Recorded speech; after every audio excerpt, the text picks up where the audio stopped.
Straight ലൈനിലേക്ക് സ്വാഗതം. പ്രവർത്തിക്കാൻ താല്പര്യമുള്ള സ്ഥാനാർത്ഥി മുസ്ലിം ആണോ, ക്രിസ്ത്യൻ ആണോ, ഹിന്ദു ആണോ, ഏത് സമുദായമാണെങ്കിൽ ഞങ്ങളുടെ പാർട്ടിയിൽ അവർക്ക് റോളുണ്ട്. തന്ത്രിനെ അറസ്റ്റ് ചെയ്തപ്പോൾ ഞാൻ അന്ന് പറഞ്ഞു, ഇത് എന്തിനാണ് ചെയ്യുന്നത്? ശ്രദ്ധ തിരിക്കാനാണ്. ഈ ബഡ്ജറ്റിൽ അത് 23,000 കോടിയിൽ നിന്ന് വർദ്ധിച്ചിട്ട് 37,000 crores ആക്കിയിട്ടുണ്ട്. അന്നേരം ജനങ്ങളുടെ പ്രശ്നം പ്രതിപക്ഷ സഭയിൽ അവതരിപ്പിച്ചിട്ടില്ല എന്നല്ല, അത് അവതരിപ്പിച്ചില്ല, 100% ചെയ്തിട്ടില്ല. ഞാൻ കോൺഗ്രസ് മുക്ത് ഭാരത് എന്നും വിശ്വസിക്കുന്ന ആളല്ല, പക്ഷെ അഴിമതി മുക്ത് ഭാരത് ആവണം. ഒന്നായി തുടരാം. എന്ത് തുടരാം? മനസ്സിലാവുന്നില്ല. ശബരിമല കൊള്ളാത്ത തുടരാം. ഈ ജമാഅത്തല്ല ബംഗ്ലാദേശിലെ ആൾക്കാരെ കൊല്ലുന്നത്. അത് നാടിന് അപകടമാണ്, അത് ഹിന്ദുസിനും അപകടമാണ്, ക്രിസ്ത്യൻസിനും അപകടമാണ്. ഞാൻ പറഞ്ഞത് മുസ്ലിംസിനും അപകടമാണ്. ഞാൻ ഒരു പിക്ചറിനെ സപ്പോർട്ട് ചെയ്യാൻ പോകുന്നില്ല. എനിക്ക് ഇഷ്ടമാണെങ്കിൽ ഞാൻ കാണും, ഇഷ്ടമല്ലെങ്കിൽ ഞാൻ കാണില്ല. ഗ്രൂപ്പ് ഉണ്ടോ BJP-യിൽ? അപ്പോൾ ഞാൻ പറഞ്ഞ ഒരു ഗ്രൂപ്പുണ്ട്. ആ ഗ്രൂപ്പിൻ്റെ പേരാണ് നരേന്ദ്രമോദിജി. കേരളത്തിൽ പാർട്ടിക്ക് പുതിയ മുഖം നൽകിയ സംസ്ഥാന അധ്യക്ഷനും മുൻ കേന്ദ്രമന്ത്രിയുമായ ശ്രീ രാജീവ് ചന്ദ്രശേഖറാണ് നമ്മുടെ ഇന്നത്തെ അതിഥി. നമസ്കാരം ശ്രീ രാജീവ് ചന്ദ്രശേഖർ. നമസ്കാരം. ഇപ്പോൾ നമ്മൾ സംസാരിക്കുമ്പോൾ തെരഞ്ഞെടുപ്പ് പടിവാതിലെത്തി, നിയമസഭാ തെരഞ്ഞെടുപ്പ്. BJP എത്ര സീറ്റുകളാണ് പ്രതീക്ഷിക്കുന്നത്? എന്താണ് കണക്കുകൂട്ടൽ? അല്ല, ഈ ഇലക്ഷൻ, ഈ തെരഞ്ഞെടുപ്പ് ഞങ്ങൾ മത്സരിക്കുന്നത് NDA ആയിട്ടാണ്. അപ്പോൾ അറിയാലോ, അതിൽ BJP 2020, BDJS, NPP, NPF, അത് അങ്ങനെ ഘടകകക്ഷിയായിട്ട് കുറേ പാർട്ടീസുണ്ട്. 140 സീറ്റിൽ ഞങ്ങൾ മത്സരിക്കും. എന്നിട്ട് ഞങ്ങളൊരു കൃത്യമായ മെസ്സേജ് എന്ന് പറഞ്ഞാൽ, ഈ മത്സരം, ഈ തെരഞ്ഞെടുപ്പ് ഒരു അക്കാഡമിക് മത്സരിക്കാൻ മാത്രമല്ല, ജയിക്കാൻ ആണ് ഞങ്ങൾ മത്സരിക്കുന്നത്. ജയിക്കാൻ വേണ്ടിയാണ്. അതെ, അതിൽ ഒരു സംശയമില്ല. അതിനു വേണ്ടി ഒരു ക്യാമ്പയിനും, അതിനുവേണ്ടി ഓരോരോ സ്ഥാനാർത്ഥിയും കൃത്യമായി പരിശോധിച്ച് മനസ്സിലാക്കി സെലക്ട് ചെയ്യുക. അതുപോലെ തന്നെ ബൂത്ത് തലത്തും NDA കോർഡിനേഷനും, ഡിസ്ട്രിക്റ്റ് അസംബ്ലി സെഗ്മെൻറ്റിൽ NDA നല്ല കോർഡിനേഷൻ നടത്തും എന്നാണ് ഞങ്ങളുടെ ഒരു ലക്ഷ്യം. സ്ഥാനാർത്ഥി നിർണ്ണയവും സീറ്റ് ചർച്ചയൊക്കെ മുന്നണികൾ തമ്മിലും പാർട്ടിക്കുള്ളിലും തുടങ്ങിയിട്ടുണ്ട്. അത് തുടങ്ങിയിട്ടുണ്ട്. അത് വരാൻ പോകുന്ന ഒരാഴ്ച 10 ദിവസത്തിലെല്ലാം ഒരു ആദ്യത്തെ ലിസ്റ്റ് പുറത്തു വരുന്നതാണ് ഞങ്ങളുടെ അഭിപ്രായം. അത് സ്മൂത്തായിട്ട് പോകുന്നുണ്ട്. ഈ ജയസാധ്യത കൂടുതലുള്ള മണ്ഡലങ്ങൾ, അല്ലെ സ്റ്റാർ കോൺസ്റ്റിറ്റ്യുവൻസീസ്, അങ്ങനെയൊക്കെ വേർതിരിച്ച് പ്രവർത്തനമുണ്ടോ? ഇല്ല, നോക്കൂ, ഞാനിപ്പോൾ കാണുന്നത് NDA ഈ ഒരു സ്ഥിതിയിൽ NDA ഒരു അസസ്മെൻറ്റ് ഇപ്പോൾ എടുത്താൽ, പിന്നെ നാടിൻ്റെ രാഷ്ട്രീയമെല്ലാം നമ്മൾ കൃത്യമായി മനസ്സിലാക്കിയാൽ, അങ്ങനെ ഞങ്ങൾക്ക് ജയസാധ്യത ഇല്ലാത്ത കോൺസ്റ്റിറ്റ്യുവൻസീസ് വളരെ ഒരു ചെറിയൊരു ലിസ്റ്റാണ്. അതിൽ ഒരു പ്രധാനപ്പെട്ട ഒരു സമുദായം മാത്രം നമുക്ക് കിട്ടാത്ത വോട്ട്, ഒരു ട്രഡീഷണലായിട്ട് പോകുന്ന ആ കോൺസ്റ്റിറ്റ്യുവൻസീസ് അല്ലാതെ, അതുപോലെ തന്നെ ആ ചില സ്ഥലത്ത് അല്ലാണ്ട് മറ്റെല്ലാ സ്ഥലത്തിലും, ഞാൻ ഏത് ജില്ലയിൽ നോക്കിയാലും, തിരുവനന്തപുരം, ആലപ്പുഴ, പത്തനംതിട്ട, കൊല്ലം, തൃശ്ശൂർ, പാലക്കാട്, കണ്ണൂർ, മഞ്ചേശ്വരം, ഏത് സ്ഥലത്ത് നോക്കിയാൽ ജയസാധ്യതയുണ്ട്, നല്ല സ്ഥാനാർത്ഥിയുണ്ട്, നല്ല ഫൈറ്റ് ഞങ്ങൾക്ക് ചെയ്യാൻ കഴിയും. അപ്പോൾ പിന്നെ അതിൻ്റെ അപ്പുറം ജനങ്ങൾ ഇവിടെ എല്ലാം ഒരു മാറ്റം ആവശ്യമായിട്ട് പറയുന്നു. അപ്പോൾ ഒരു മാറ്റം വേണമെന്നും, അതിൽ രാഷ്ട്രീയ സംസ്കാരത്തിലും രാഷ്ട്രീയത്തിലും ഭരണത്തിലും മാറ്റം വേണമെന്ന് ജനങ്ങൾ തീരുമാനിച്ചു കഴിഞ്ഞു. അത് ഞാൻ മനസ്സിലാക്കിയത് ഒരു 5-6 മാസം മുമ്പ് തീരുമാനിച്ചു കഴിഞ്ഞു. ഇനിയിപ്പോൾ ഞങ്ങളൊരു ഓൾട്ടർനേറ്റീവ് ആണ് എന്നാണ് ഞങ്ങളുടെ ഈ ഇലക്ഷൻ്റെ പ്രവർത്തനത്തിൻ്റെ ഒരു ലക്ഷ്യം. അത് കയറുന്നുണ്ടാണ് എൻ്റെ ഒരു അഭിപ്രായം. അതേസമയം രണ്ട് മുന്നണികൾക്ക് നേതൃത്വം കൊടുക്കുന്ന CPM-ഉം കോൺഗ്രസും പറയുന്നത് BJP ഇക്കുറിയും അക്കൗണ്ട് തുറക്കാൻ പോകുന്നില്ലെന്നാണ്. അത് സാരമില്ല, അവർ മറ്റേതെന്താ പറയുക, അവർ കോർപ്പറേഷനിൽ തിരുവനന്തപുരം ലോക്കൽ ബോഡി ഇലക്ഷന് മുമ്പ് അതല്ല പറഞ്ഞത്, പിന്നെ ലോക്സഭ ഇലക്ഷൻ്റെ മുമ്പും അതല്ല പറഞ്ഞത്. അതെല്ലാം നോക്കുക, അത് അവരുടെ പ്രചരണം, അത് അവരുടെ ഒരു ഹോപ്പാണ്. ഇങ്ങനെ BJP വളരാൻ പാടില്ല, പക്ഷേ ഒരു 5% വോട്ട് ഷെയറുള്ള ഒരു BJP NDA ആണ് ഇന്ന് 20% വോട്ട് പിടിച്ച് നിൽക്കുന്നത്. പിന്നെ LDF വോട്ട് കിട്ടില്ല എന്ന് പറയുമ്പോൾ LDF-ന് ഒറ്റ MP അല്ലേ ഉള്ളൂ, നമുക്കൊരു NDAക്ക് ഒരു MP ഉണ്ട്. അപ്പോൾ അതെല്ലാം വിടും. എൻ്റെ അസസ്മെൻറ്റിൽ ഞാൻ ഒരു വലിയ രാഷ്ട്രീയ വിദ്വാൻ അല്ലെങ്കിലും സാമാന്യ ബുദ്ധിയുള്ള വ്യക്തിയാണ്.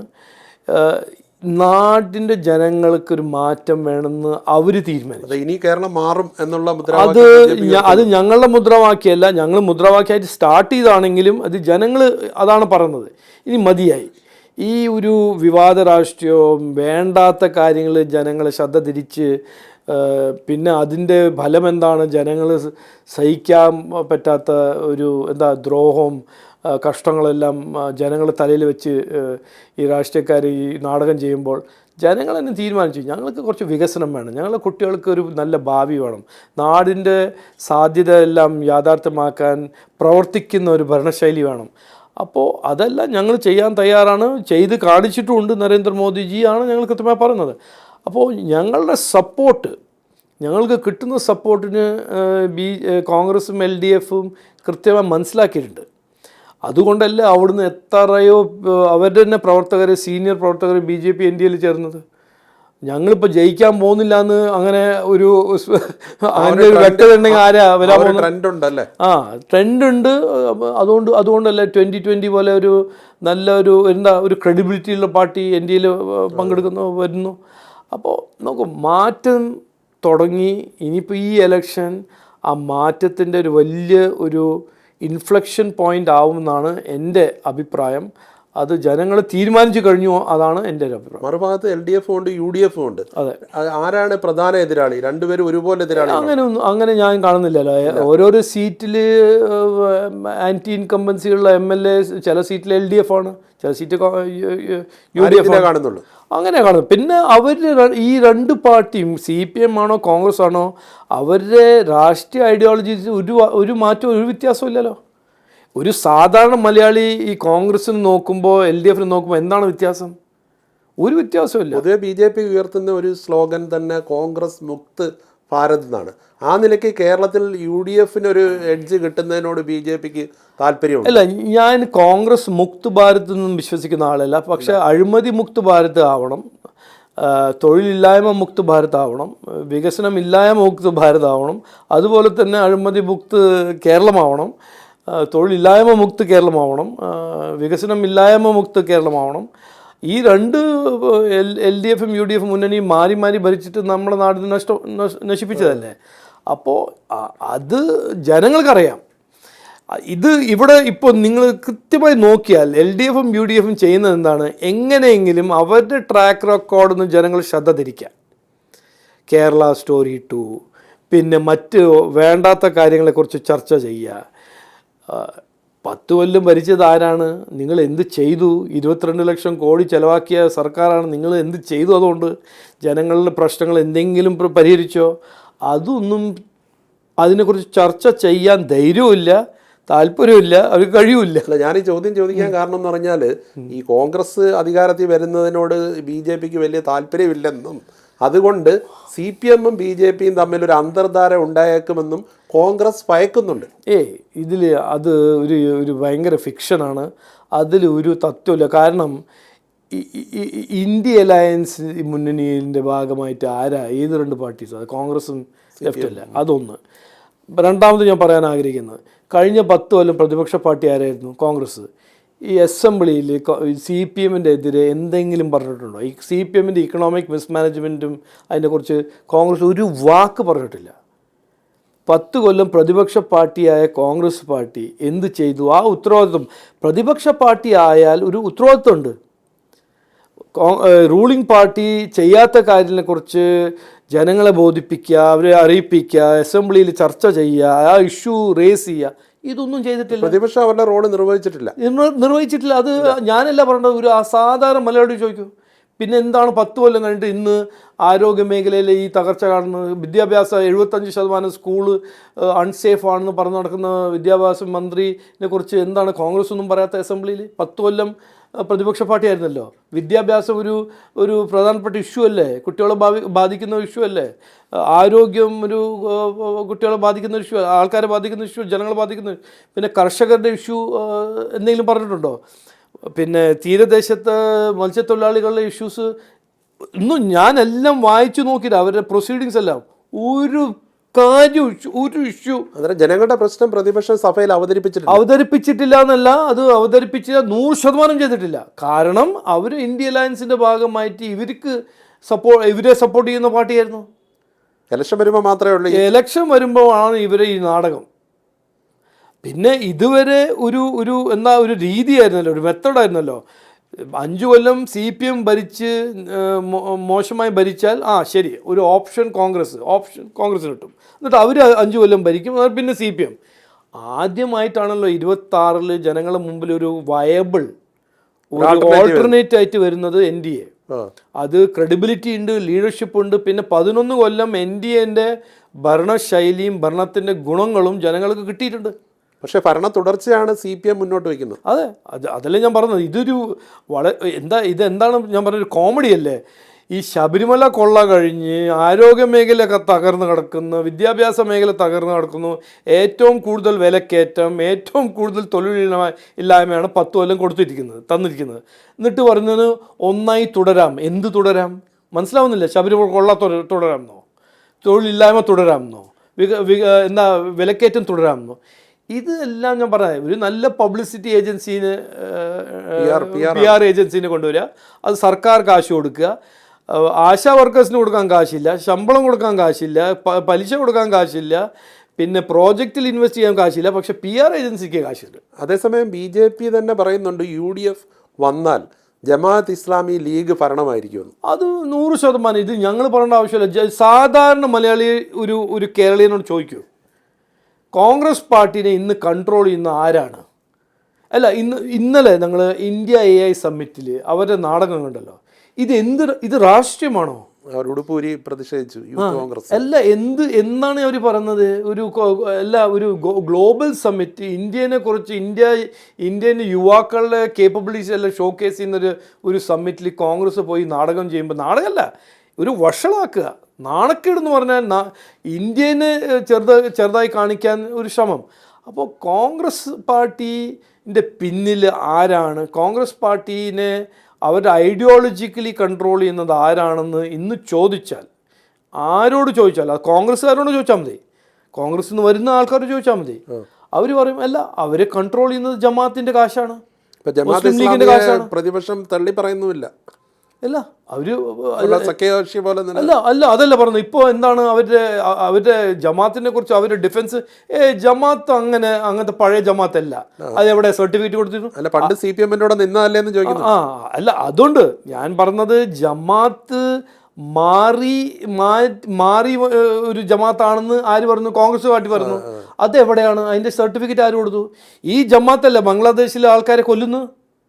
ഈ ജമാഅത്തല്ല അവരുടെ കോൺസ്റ്റിറ്റ്യൂഷൻ ഫ്രെയിംവർക്കിൽ പറയുന്നത് we are anti democracy, we are anti secular, ഞങ്ങൾ വിശ്വസിക്കുന്നത് ശരിയ ലോയിലാണ്, ഇസ്ലാമിക് റിപ്പബ്ലിക്കിലാണെന്ന്. അന്നേരം UDF വന്നു കഴിഞ്ഞാൽ ജമാഅത്ത് ഭരിക്കും എന്നുള്ളതാണ് BJP. ജമാഅത്ത് ഇവിടെ ഭരണത്തിൻ്റെ ഒരു വലിയ ഭാഗമാവും, ഭരണത്തിനെ കൺട്രോൾ ചെയ്യാൻ ഒരു വലിയ ശക്തമായ ഒരു ഫോഴ്സ് ആവുമെന്ന് ആർക്കും ഒരു സംശയം ഉണ്ടാവാൻ പാടില്ല. അതാണ് ഞാൻ ആദ്യം മുതൽ BJP ആദ്യം മുതൽ പറഞ്ഞ് ഇത് അപകടമാണ്. നിലമ്പൂർ ബൈ ഇലക്ഷൻ്റെ സമയത്ത് ഇവർ ഓപ്പണായിട്ട് ജമാഅത്തിൻ്റെ സപ്പോർട്ട് പ്രഖ്യാപിച്ചു. ഞാൻ പറഞ്ഞ ഇതൊരു അപകടമാണ്. ജമാഅത്ത് നമ്മുടെ രാഷ്ട്രീയത്തിൽ മെയിൻ സ്ട്രീം ആവാൻ പാടില്ല. ജമാഅത്ത് ഒരു മെയിൻ സ്ട്രീം പൊളിറ്റിക്കൽ പാർട്ടി അല്ല. അവരുടെ ചിന്തയും അവരുടെ കാഴ്ചപ്പാട് നമ്മളുടെ സെക്യുലർ കോൺസ്റ്റിറ്റ്യൂഷൻ്റെ ഇൻകമ്പാറ്റബിളാണ്. ഇവരെ മെയിൻ സ്ട്രീം ചെയ്യാനാണ് നോക്കുന്നത് കോൺഗ്രസ് പാർട്ടി. അത് നാടിന് അപകടമാണ്, അത് ഹിന്ദുസിനും അപകടമാണ്, ക്രിസ്ത്യൻസിനും അപകടമാണ്. ഞാൻ പറഞ്ഞത് മുസ്ലിംസിനും അപകടമാണ്.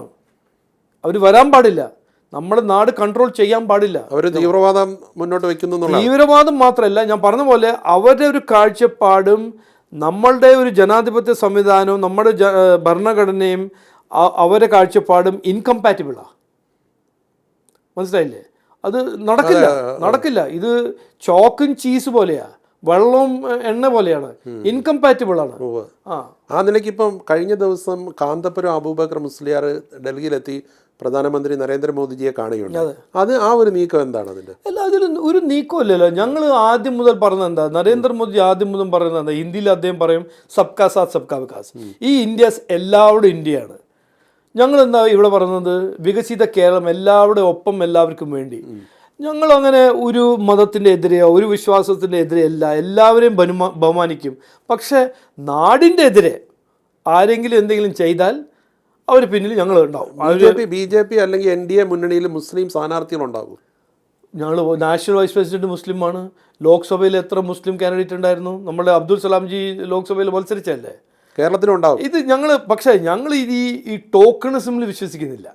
നല്ല സ്ഥാനാർത്ഥി, നല്ല കേപ്പബിളും കഴിവുകളും നാടിനു വേണ്ടി പ്രവർത്തിക്കാൻ താല്പര്യമുള്ള സ്ഥാനാർത്ഥി, മുസ്ലിം ആണോ ക്രിസ്ത്യൻ ആണോ ഹിന്ദു ആണോ ഏത് സമുദായമാണെങ്കിൽ ഞങ്ങളുടെ പാർട്ടിയിൽ അവർക്ക് റോളുണ്ട്, സ്പേസ് ഉണ്ട്, പ്രവർത്തിക്കാൻ ഞങ്ങൾ ഉത്തരവാദിത്വം തരാൻ തയ്യാറാണ്. പക്ഷേ ഞങ്ങൾ മതം നോക്കിയിട്ടോ സമുദായം നോക്കിയിട്ടോ അല്ല തീരുമാനിക്കുന്നത് കാൻഡിഡേറ്റ് ആരാവണം. ടോക്കണിസം ഇങ്ങനെ ഒരാളെ വെറുതെ ഒരു പേരിന് വേണ്ടി മത്സരിപ്പിക്കുക, അതെല്ലാം മുസ്ലിം ലീഗ് ചെയ്യട്ടെ, ഞങ്ങൾ ചെയ്യില്ല. ഞങ്ങൾ അങ്ങനെ ക്രൈസ്തവ സമുദായമായിട്ട് അവരെ ആകർഷിക്കാൻ വേണ്ടി BJPയുടെ നേതൃത്വത്തിൽ നേരത്തെ ഒരു ഇപ്പോൾ ക്രിസ്മസിന് അവരെ പോയി സന്ദർശിക്കാനുള്ള, പക്ഷേ മുസ്ലിം സമുദായത്തിന്റെ കാര്യത്തിൽ അത്തരം ഒരു നീക്കം ഉണ്ടായില്ല. ഞങ്ങൾ എല്ലാവരും പോയി കണ്ടിട്ടുണ്ടല്ലോ. അപ്പം പറയല്ലോ പ്രൈം മിനിസ്റ്റർ കണ്ടല്ലോ. അങ്ങനെ ഞങ്ങൾ മുസ്ലിം ഔട്ട്റീച്ച് നടത്തി. കാരണം 20-30 കൊല്ലമായിട്ട് ഞങ്ങളെക്കുറിച്ച് തെറ്റിദ്ധാരണ കയറ്റി വെച്ചിട്ടുണ്ട് ഈ CPM-ഉം കോൺഗ്രസും. ഞങ്ങൾ വർഗീയവാദി പാർട്ടിയാണ്, ഞങ്ങളൊരു മതത്തിൻ്റെ എതിരെയാണെന്നെല്ലാം കയറ്റി വെച്ചിട്ടുണ്ട്, വിഷം കയറ്റി വെച്ചിട്ടുണ്ട്.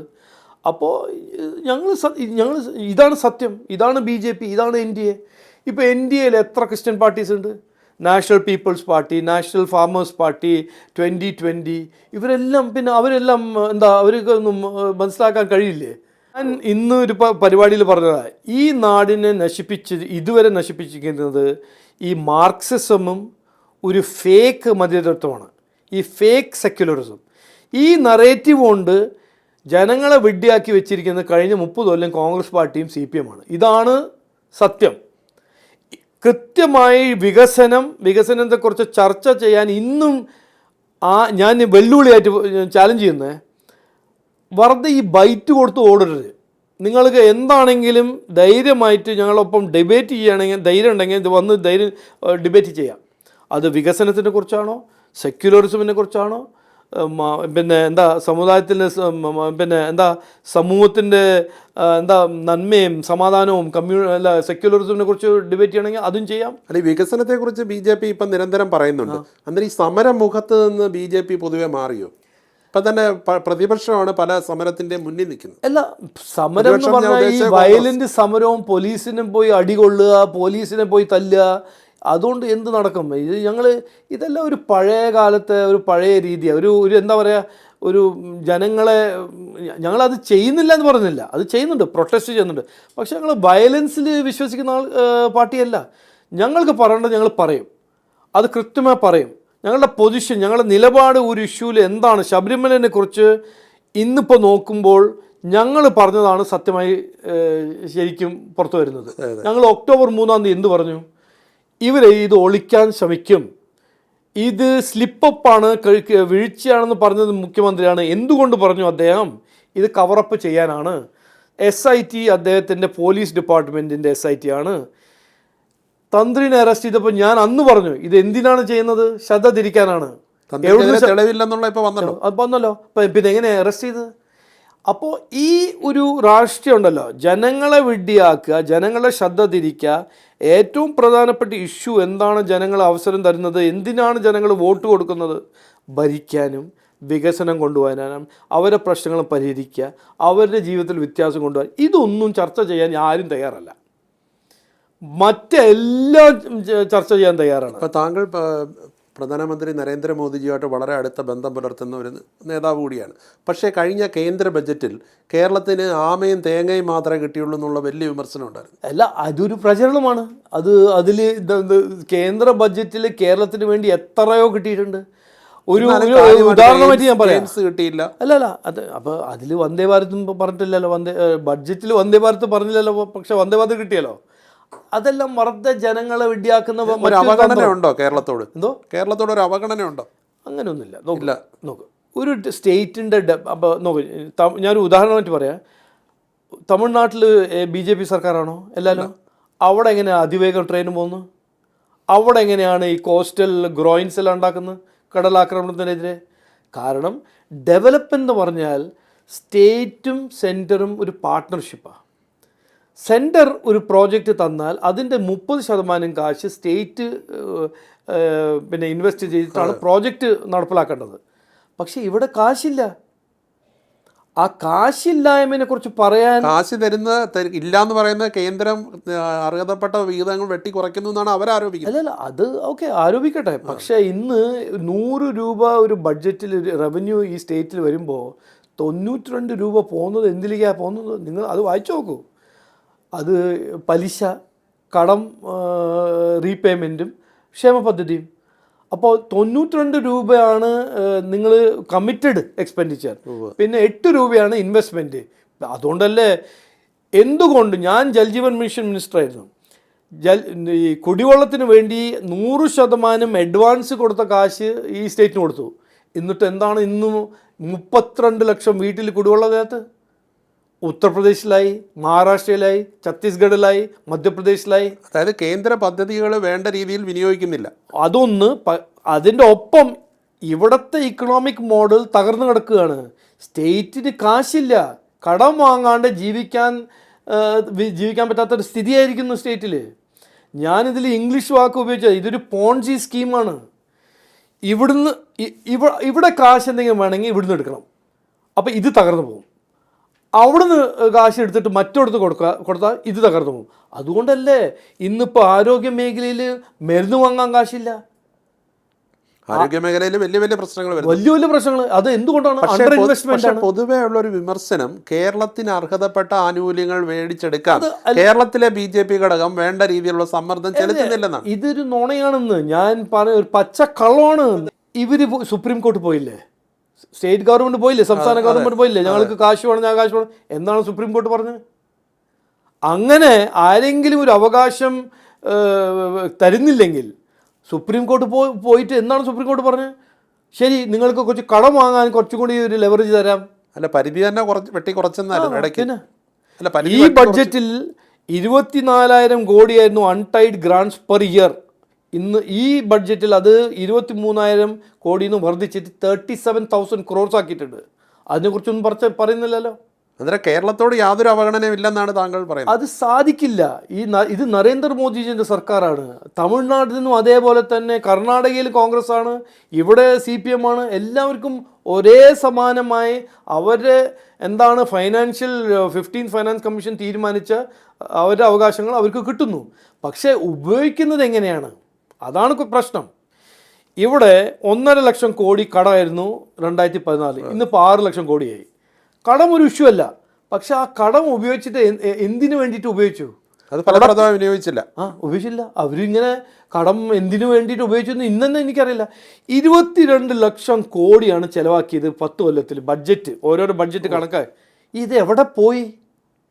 എന്താണ് ഉണ്ടാക്കിയത്? കേരളത്തിൽ വികസന പ്രവർത്തനങ്ങൾ ഒന്നും വന്നിട്ടില്ലെന്നുള്ള വാദമുണ്ടോ? 100%. ഇന്നിപ്പോൾ ഇവിടെ വികസനം നടക്കുന്നുണ്ടെങ്കിൽ അത് ഞാൻ ഏറെ റെസ്പോൺസിബിലിറ്റി പറയാണ്. അതെല്ലാം നരേന്ദ്രമോദിജി സെൻട്രൽ ഗവൺമെൻറ് കൂടുതൽ ചെയ്ത് കൊടുത്ത കാര്യങ്ങളാണ്. ഇന്ന് railway station modernisation, highway modernisation, rail modernisation, port modernisation, പിന്നെ ക്ലിനിക്സ്, ആയുഷ്മാൻ വെൽനസ് സെൻറ്റർ, ഇതെല്ലാം വരുന്നത് കുറേ കാര്യങ്ങളിലൊക്കെ സംസ്ഥാനവും കേന്ദ്രവും കൂടെ യോജിച്ചും ചെയ്യുന്നില്ലേ? അത് ചെയ്യുന്നുണ്ട് ഉൾപ്പെടെ. പക്ഷേ ഇതിൽ ഞാൻ കൃത്യമായി പറയാൻ ആഗ്രഹിക്കുന്നത് സ്റ്റേറ്റിൽ ഒരു ഇക്കണോമിക് ക്രൈസിസ് ആണ്. ഇക്കണോമിക് ക്രൈസിസ് ഏത് സ്ഥാപനത്തിൽ വന്നാൽ കാശില്ലെങ്കിൽ ഒന്നും നടക്കില്ല. അത് എന്തുകൊണ്ട് കാശില്ല? ഇവിടെ ഒരു ഇൻവെസ്റ്റ്മെൻറ്റും വരുന്നില്ല. വരില്ലെങ്കിൽ ഇക്കണോമിക് ആക്ടിവിറ്റി തുടരില്ല. പക്ഷേ കേന്ദ്ര സർക്കാരിന്റെ നീതി ആയോഗിന്റെ അടക്കമുള്ള പല കാര്യങ്ങളിലും കേരളത്തിന് 1ാം റാങ്കൊക്കെ കിട്ടുന്നുണ്ട്, വ്യവസായ രംഗങ്ങളിൽ ഉൾപ്പെടെ. അല്ല, ഞാനൊരു കോമഡി ആയിട്ട് പറയാം, ജോക്കായിട്ട് പറയാം, Kerala number 1 in is of doing business എന്ന് പറയുന്നത്. ഇതാരെങ്കിലും വിശ്വസിക്കുക? ഇന്ന് നോക്കുകൂലിയുള്ള സ്ഥലമാണ്. ഒരു ഓൺട്രപ്രണർ ഇവിടെ ആർക്കെങ്കിലും തുടങ്ങാൻ ധൈര്യമുണ്ടോ? എന്ത് ഈസ് ഓഫ് ഡൂയിങ് ബിസിനസ്? ഇവിടെ ബിസിനസ് ഇല്ല, അതുകൊണ്ട് ആരും കംപ്ലൈൻറ്റ് ചെയ്യുന്നില്ല, അതുകൊണ്ട് ഈസ് ഓഫ് ഡൂയിങ് ബിസിനസ്. ആ രീതിയിലാണ്. ആരും കംപ്ലൈൻറ്റ് ചെയ്യാൻ ആരുമില്ല, അതുകൊണ്ട് അവരുടെ ഒരു തീരുമാനം നല്ല ഈസ് ഓഫ് ഡൂയിങ് ബിസിനസ് ആണ്. പക്ഷെ ആ റാങ്ക് കൊടുത്ത കേന്ദ്ര സർക്കാരാണ്. അല്ലല്ല, കറക്റ്റാണ്. അവർ എന്താ നോക്കുന്നത്?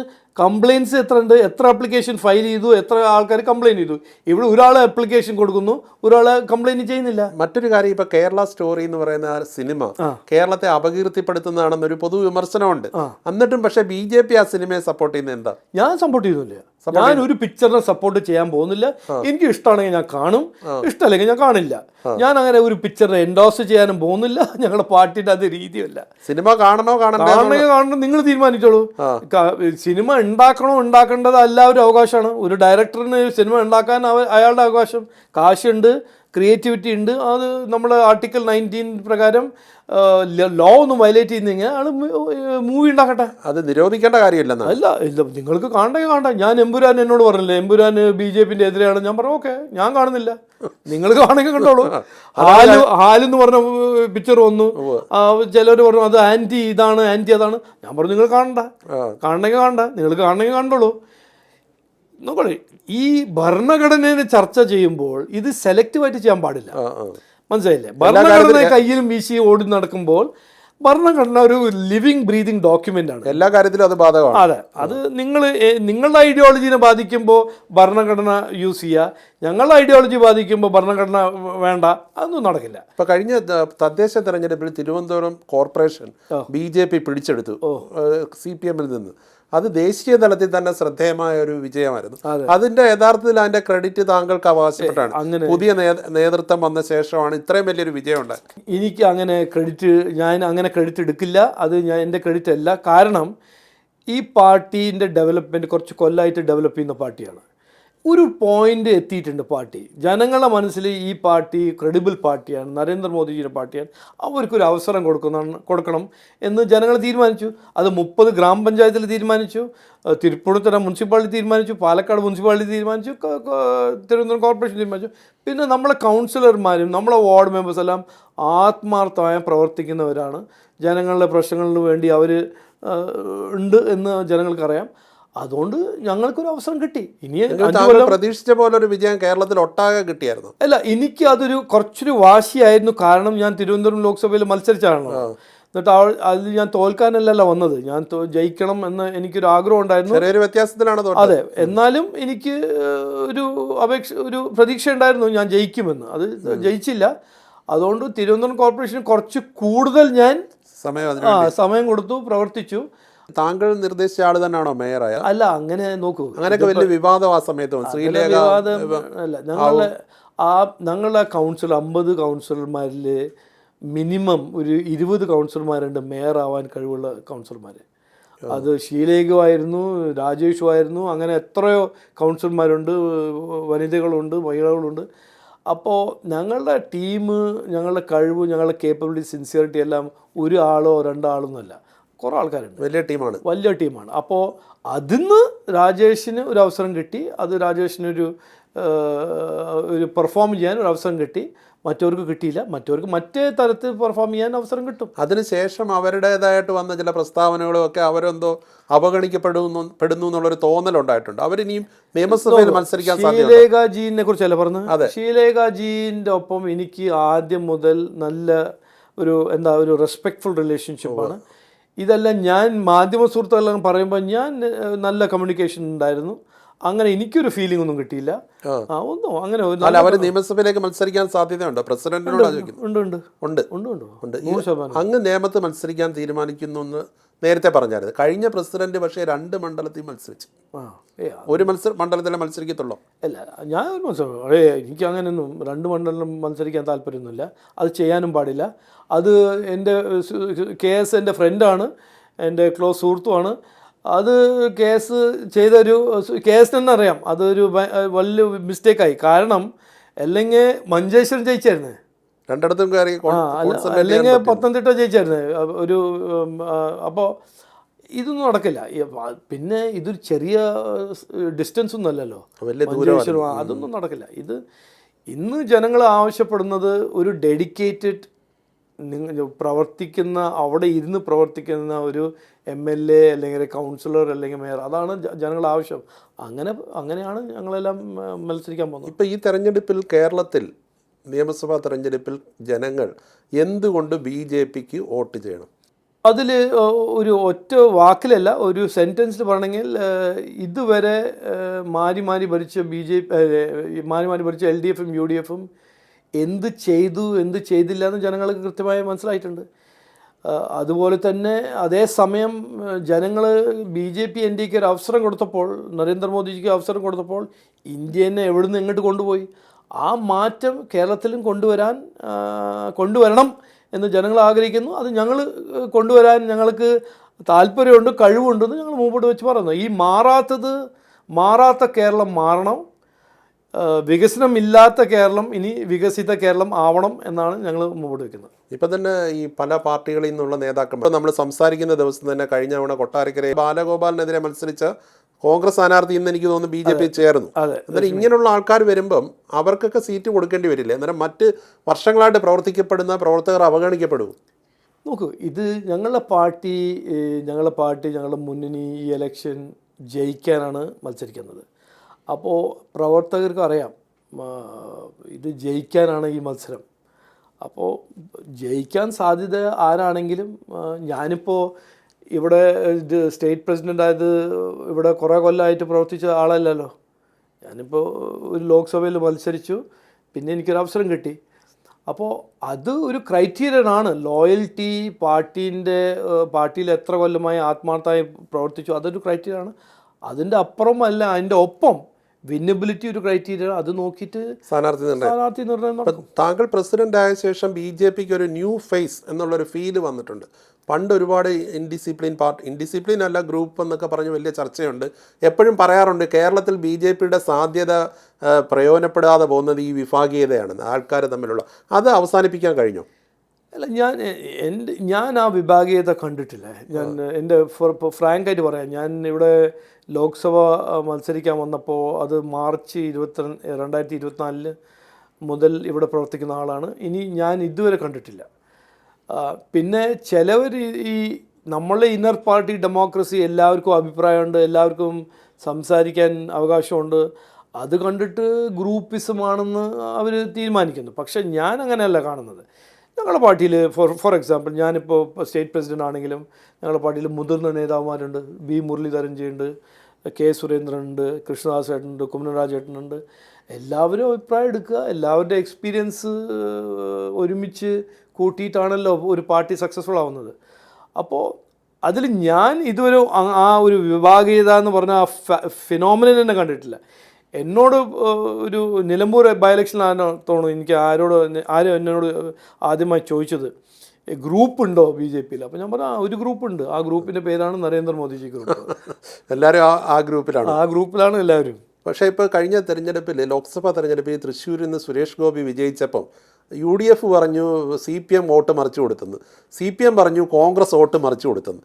എന്താണ് ഇതിൻ്റെ സത്യം? നോക്കൂ, സത്യം വലിയ ഡിസ്റ്റൻസ് ഒന്നും പോകണ്ട കണ്ടുപിടിക്കാൻ. ഇവിടെ നടക്കുന്നത്, ഇത് കുറേ കാലമായി നടക്കുന്ന ഒരു കാര്യമാണ്. CPMഉം കോൺഗ്രസ് തമ്മിൽ ഒരു അന്തർധാരണ ഉണ്ട്.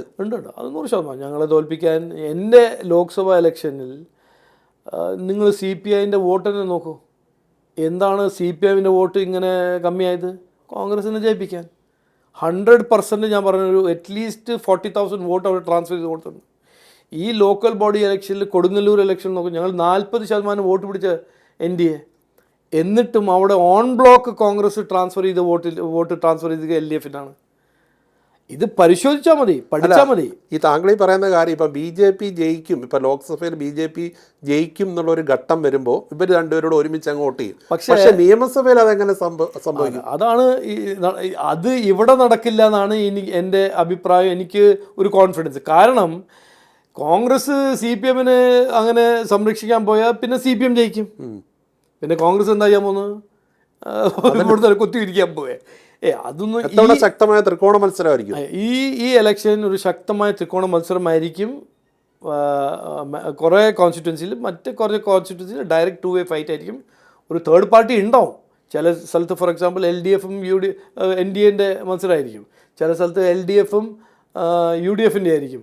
ചില സ്ഥലത്ത് UDF കോൺഗ്രസ് BJP ആയിരിക്കും. അതിപ്പോൾ കോൺഗ്രസ് ഒരു അന്തർധാര ഭയക്കുന്നുണ്ടെന്ന് ഞാൻ നേരത്തെ ചോദിച്ചതിൻ്റെ കാരണം, കേരളത്തിലെ ഏതൊരു കോൺസ്റ്റിറ്റ്യുവൻസിയിലും BJP വിചാരിച്ചാൽ ഒരു അട്ടിമറി നടത്താം. അതല്ലല്ലോ ഞങ്ങളുടെ ലക്ഷ്യം, അതല്ലല്ലോ. അവരെ തോൽപ്പിക്കാൻ എന്ന് പറഞ്ഞാൽ ഞങ്ങൾ ജയിക്കണം. ഞങ്ങളിപ്പോൾ അവരെ തോൽപ്പിക്കാനല്ല ഇറങ്ങിയിരിക്കുന്നത്. ഞങ്ങളെ ജയിപ്പിക്കാനാണ്. ഈ നാടിൽ മാറ്റം കൊണ്ടുവരാനാണ് ഞങ്ങൾ ജയിക്കണം എന്ന് ഞങ്ങൾ തീരുമാനിച്ചിരിക്കുന്നത്. അപ്പോൾ അവർ തോൽപ്പിച്ചിട്ട് ഞങ്ങൾക്ക് എന്ത് ഗുണം കിട്ടും? ജനങ്ങൾക്കൊരു ഗുണം കിട്ടില്ലല്ലോ, നാടിനൊരു ഗുണം കിട്ടില്ലല്ലോ. LDFും UDFും മാറി മാറി ഭരിച്ചതല്ലേ. അപ്പോൾ UDFിനെ തോൽപ്പിച്ച് LDFിനെ ജയിപ്പിക്കുക, LDFിനെ തോൽപ്പിച്ച് UDFിനെ ജയിപ്പിച്ചിട്ട് നാടിന് ഗുണം കിട്ടില്ല. അങ്ങനെ ഒരു അജണ്ടയേ ഇല്ല. 100%. ഞാൻ ആദ്യം മുതൽ പറഞ്ഞതല്ലേ, ഈ ഇലക്ഷൻ NDA ജയിക്കാനാണ് ഇറങ്ങിയിരിക്കുന്നത്. ഞാൻ ലോക്കൽ ബോഡി ഇലക്ഷനിൽ അത് തന്നെ പറഞ്ഞു, ഞങ്ങൾ ജയിച്ചല്ലോ. അവിടെയും കൂടുതൽ ജയിക്കാൻ സാധ്യത ഉണ്ടായിരുന്നു ലോക്കൽ ബോഡി ഇലക്ഷൻ. പക്ഷേ ഇവരുടെ അന്ധധാര ഞങ്ങളെ കുറച്ച് ചില സ്ഥലത്ത് തോൽപ്പിച്ചു. തദ്ദേശ തെരഞ്ഞെടുപ്പിൽ കേരളത്തിൽ നരേന്ദ്രമോദിജിയുടെ ഒരു ഇതുണ്ടായിരുന്നു, ഗ്യാരണ്ടി, മോദിജിയുടെ ഗ്യാരണ്ടി. ഈ തെരഞ്ഞെടുപ്പ് ജയിച്ചു കഴിഞ്ഞാൽ എത്ര ദിവസത്തിനുള്ളിൽ മോദിജി തിരുവനന്തപുരത്ത് വരുമെന്ന് പറഞ്ഞു, വന്നു. അതൊക്കെ വിജയത്തിന് വലിയ രീതിയിൽ സഹായിച്ചിട്ടില്ലേ? പിന്നെ ഇന്നിപ്പോൾ ഒരു സാധാരണ മലയാളിയോട് ചോദിച്ചാൽ നിങ്ങളുടെ വികസനവും നിങ്ങളുടെ ഭാവിക്ക് വേണ്ടി ഏറ്റവും നിങ്ങൾ വിശ്വസിക്കുന്ന നേതാവ് ആരാണെന്ന് ചോദിച്ചാൽ, സാധാരണ മലയാളി ചോദിച്ചാൽ മതി, ആരാണെങ്കിലും എവിടെയാണെങ്കിലും നരേന്ദ്രമോദിജിൻ്റെ പേരേ പറയുള്ളൂ. താങ്കൾ മുമ്പും പറഞ്ഞിട്ടുള്ളതാണെങ്കിൽ താങ്കൾക്ക് അദ്ദേഹത്തെ വളരെ അടുത്ത് നിന്ന് കാണാനും മനസ്സിലാക്കാനും മന്ത്രിയായിരിക്കും അവസരം കിട്ടും. എന്താണ് ഏറ്റവും വലിയൊരു ഹൈലൈറ്റ്? അദ്ദേഹം തീരുമാനിച്ചാൽ, ഒരു ലക്ഷ്യം തീരുമാനിച്ചാൽ ആ ക്ലാരിറ്റി കൊണ്ട് അദ്ദേഹം പ്രവർത്തിക്കും.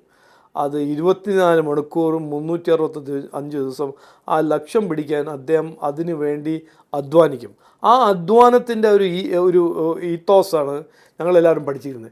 ഇതൊരു വാഗ്ദാനം കൊടുത്ത് മാത്രം ജയിക്കുന്ന ഒരു രാഷ്ട്രീയ പാർട്ടിയൊന്നുമല്ല.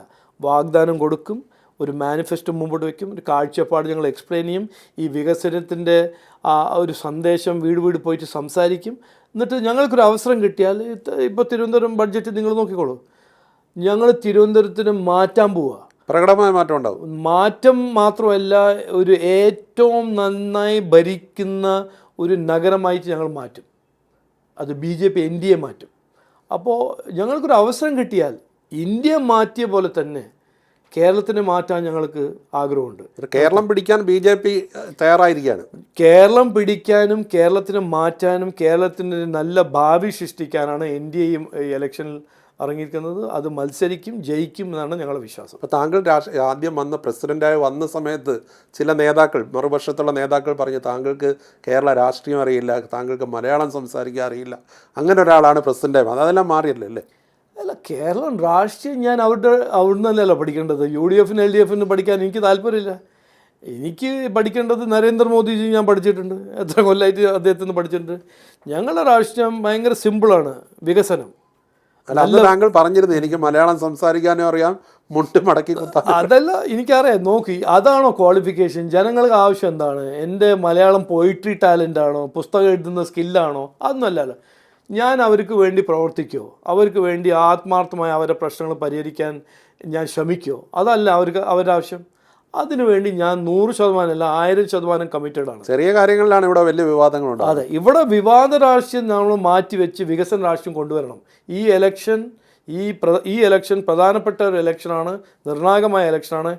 ഇനി ഇതുവരെ 75 കൊല്ലമായി നടക്കുന്ന വിവാദ രാഷ്ട്രീയം മാറ്റിവെച്ച് വികസന രാഷ്ട്രീയം നമ്മൾ കൊണ്ടുവരണം. ഇപ്പോൾ ശശി തരൂർ ഇടയ്ക്കും മുറയ്ക്കുമൊക്കെ BJPയുടെ പല കാര്യങ്ങളെയും സപ്പോർട്ട് ചെയ്ത് പറയുന്നുണ്ട്, പ്രത്യേകിച്ചും പ്രധാനമന്ത്രിയുടെ. അദ്ദേഹം ഉടനെയാണ് BJPയിലേക്ക് വരാൻ സാധ്യതയുണ്ട്? എനിക്കറിയില്ല. വന്നാൽ സ്വാഗതം എന്നാണോ? 100%. അദ്ദേഹം വന്നാൽ സ്വാഗതം ഞങ്ങൾ ചെയ്യാൻ തയ്യാറാണ്. അതിൽ നോക്കൂ, വികസിത കേരളത്തിന് വേണ്ടി പ്രവർത്തിക്കാൻ ആരാണെങ്കിലും തയ്യാറാണെങ്കിൽ, അധ്വാനിക്കാൻ തയ്യാറാണ്, ജനങ്ങൾക്ക് വേണ്ടി അധ്വാനിക്കാൻ തയ്യാറാണെങ്കിൽ ആരാണെങ്കിലും ഞങ്ങൾ സ്വീകരണം ചെയ്യും. താങ്കളുടെ ഏറ്റവും പ്രിയങ്കരനായ അച്ഛൻ്റെ ഒരു വേർപാട് ഈ ഒരു കാലയളവിൽ ഏതാനും മാസങ്ങൾക്ക് മുമ്പ് അതിൽ നിന്ന് ഓവർകം ചെയ്തു. അച്ഛൻ്റെ ഒരു വലിയ മാതൃക താങ്കളെ എപ്പോഴും മുന്നോട്ട് നയിക്കുന്നു. അല്ല, അത് ഓവർകം ചെയ്തോ? അത് ചെയ്യാൻ പറ്റില്ല. പക്ഷേ എന്നെ ഇന്നും ഇൻസ്പയർ ചെയ്യുന്നുണ്ട് അദ്ദേഹം എന്നാണ് ഞാൻ വിശ്വസിക്കുന്നത്. അപ്പോൾ NDAക്ക് താങ്കളുടെ നേതൃത്വത്തിൽ വലിയ വിജയങ്ങളുണ്ടാവട്ടെ. എല്ലാ ആശംസകളും. Thank you. നന്ദി.